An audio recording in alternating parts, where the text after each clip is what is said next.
नमस्कार। मैं GRS news के लिए गिरीश शेखर। आज के ब्लॉग में मैं चर्चा करूंगा बंगाल के उस चुनाव की, जिस चुनाव को लेकर न सिर्फ माननीय उच्चतम न्यायालय, सरकार और चुनाव आयोग फंसा हुआ दिखता है। भले ही चुनाव आयोग घोषणा करता हो कि वो सभी दलों के लिए लेवल प्लेइंग फील्ड उपलब्ध कराता है, लेकिन जिस प्रकार से उसका रवैया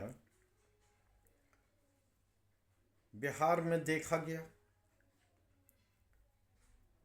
पश्चिम बंगाल में देखा जा रहा है, उसने ये स्पष्ट कर दिया है कि अब ये आरोप नहीं है बल्कि इसमें सत्यता है कि किस प्रकार से चुनाव आयोग सत्ताधारी दल के साथ खड़ा है। भारतीय जनता पार्टी के एक चुनावी विंग के रूप में परिवर्तित हो गया।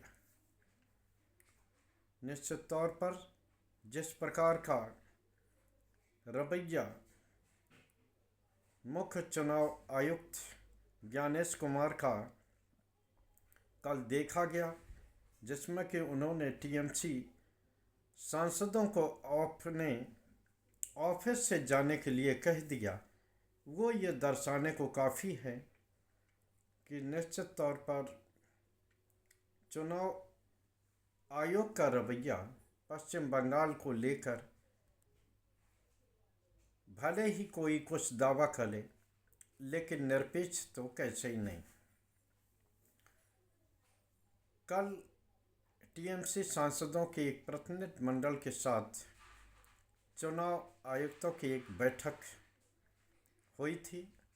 10:02 पर यह बैठक शुरू हुई और 10:07 पर काफ़ी तल्ख टिप्पणियों के साथ, जिसमें कि मुख्य चुनाव आयुक्त ने उन सांसदों को अपने कार्यालय से दफा होने का निर्देश दिया। आखिर चुनाव आयुक्त को ये कहने का अधिकार क्या है कि कोई उनके कार्यालय से चला जाए? वो कोई स्कूल में पढ़ने वाले सांसद बच्चे नहीं, वो सांसद जनता से चुने हुए प्रतिनिधि हैं, जनप्रतिनिधि हैं, और उनको पूरा अधिकार है कि वह किसी भी संवैधानिक संस्था पर सवाल खड़ा कर सकते हैं, उनसे सवाल जवाब कर सकते हैं। लेकिन मोदी काल में जिस प्रकार संवैधानिक संस्थाओं का संस्थागतकरण हुआ और सत्ताधारी दल को फायदा पहुंचाने के लिए जिस प्रकार का रवैया इन संसदीय संस्थाओं ने दिखाया, चाहे सदन के पीठासीन अधिकारी हों या लोकसभा अध्यक्ष हों, उपसभापति हों, जिस तरह से वो विपक्ष को स्पेस नहीं देते, उनकी बातों को सदन में महत्व नहीं देते,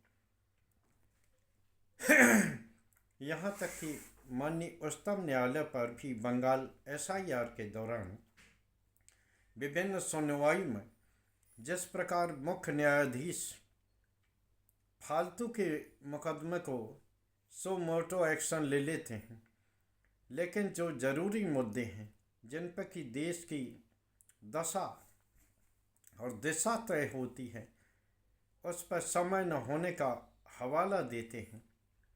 और पश्चिम बंगाल में जिस प्रकार लाखों वोटों के काटे जाने के बावजूद भी सुप्रीम कोर्ट को समय नहीं है सुनवाई करने का, उसने ये दर्शा दिया है कि किस प्रकार से माननीय उच्चतम न्यायालय उस समय ही एक्टिव होता है जब उसके इकबाल पर सवाल खड़ा किया जाता है।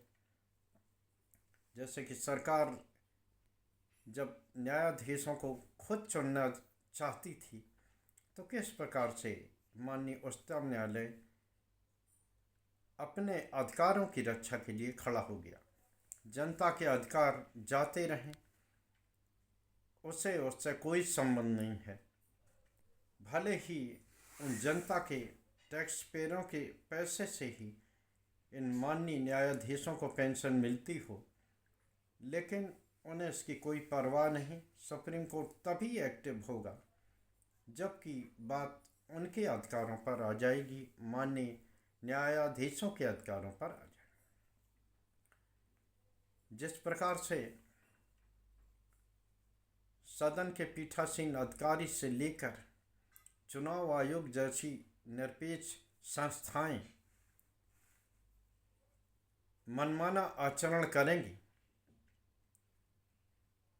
और जब इन मनमाने आचरणों के खिलाफ कोई भी पक्ष जब न्यायालय में जाएगा तो उस न्यायालय पर समय नहीं होगा और न ही वो इस तरह की सुनवाई करेंगे। तो आखिर ये सवाल उठता है कि जब वो एक जनप्रतिनिधियों के साथ इस प्रकार का बर्ताव करते हैं तो देश के उन सुदूर रहने वाले साधारण आम जनता के साथ किस प्रकार का बर्ताव करते होंगे, ये सवाल भी खड़ा हो गया है।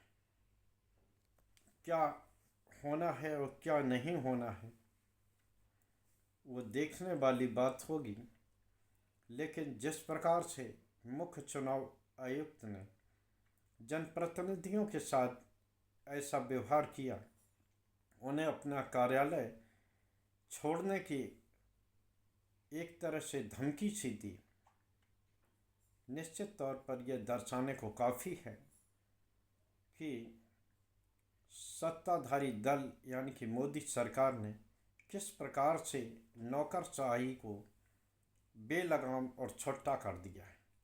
वो नौकरशाही जो जनता की आवाज़ को दबाने के लिए और सत्ताधारी दल से कोई सवाल न हो पाए, इसको लेकर एक्टिव रहती है। सभी संवैधानिक संस्थाएं जिस प्रकार एक तरह से सत्ता की चेरी बनी हुई दिखाई देती हैं, उसने ये बात तो स्पष्ट कर दी है कि एक समय कांग्रेस ने इमरजेंसी काल में जिस प्रकार संवैधानिक संस्थाओं को अपने पाले में करने की कोशिश की थी, तो जनता ने उसका किस तरह से माकूल जवाब दिया और उस कांग्रेस को सत्ता से बाहर किया। कांग्रेस ने इमरजेंसी के लिए बाकायदा पूरे देश से माफ़ी मांगी थी। आज मोदी सरकार जिस प्रकार संवैधानिक संस्थाओं के जरिए लोकतंत्र का गला घोंटने की कोशिश कर रही है, वो ये दर्शाने को काफ़ी है कि उसने कांग्रेस के मनमाने आचरण से कोई सबक नहीं लिया। जो कानून आज वो बहुमत के दम पर बना रहे, वो न भूलें कि सत्ता आनी जानी है। अगर कोई ये सोच रहा हो किसी छल छंद पे वो लगातार सत्ता में बना रहेगा, तो ये शायद कपोल कल्पित बात ही होगी, क्योंकि जिस समय कांग्रेस पूर्ण बहुमत से सत्ता में थी तो उस समय आपने ये देखा होगा कि किस प्रकार से ये सोचा भी नहीं गया होगा कि इस समय सोचा भी नहीं गया होगा कि कभी कांग्रेस की सरकार जा भी सकती है। और वो कांग्रेस जो छोटी इकाई से लेकर बड़ी इकाई तक सत्ता में बैठी थी, उसको भी किस प्रकार जनता ने अपने अधिकारों का प्रयोग करके सत्ता से बाहर किया था।